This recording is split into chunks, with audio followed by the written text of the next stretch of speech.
I don't know that I am all that great at reading people. However, I think I'm pretty good at knowing the kind of image I may have established at a table and then taking advantage of it later. In fact, last August, I really benefited from the fact that some of the youngsters just did not think that this old guy had it in him to bluff, and if I was bluffing, they just knew I had to have it, and I had somebody fold a full house to me when I just had a set. I did not tell them that, but I clearly benefited from the gray hair and the wrinkles, I think. Of online sites, training sites.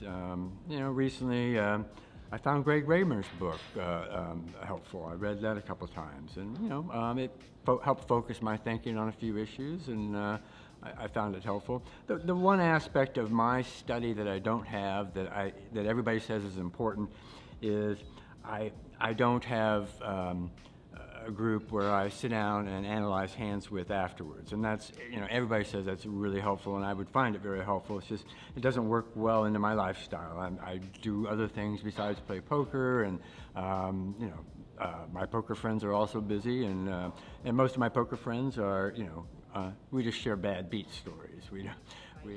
Well, certainly if somebody's just been playing online and they're going to their first brick and mortar tournament, there are several sort of checklists out there that would, give them some of the basics as to what to expect if they haven't been in a casino before. And I would really recommend that for somebody who hasn't, been to a tournament in a casino. It is important to learn from your mistakes. I oftentimes I found myself kind of screaming at myself for the first half hour of the drive home, thinking about, the hand, or I might call my son, who used to be a better poker player than me. He's not anymore, but I would call him and have him berate me for my stupid play.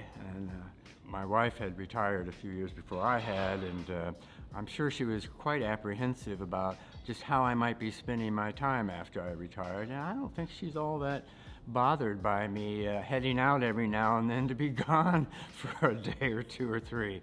That works just fine. Considering you do very well. Well, actually, in what,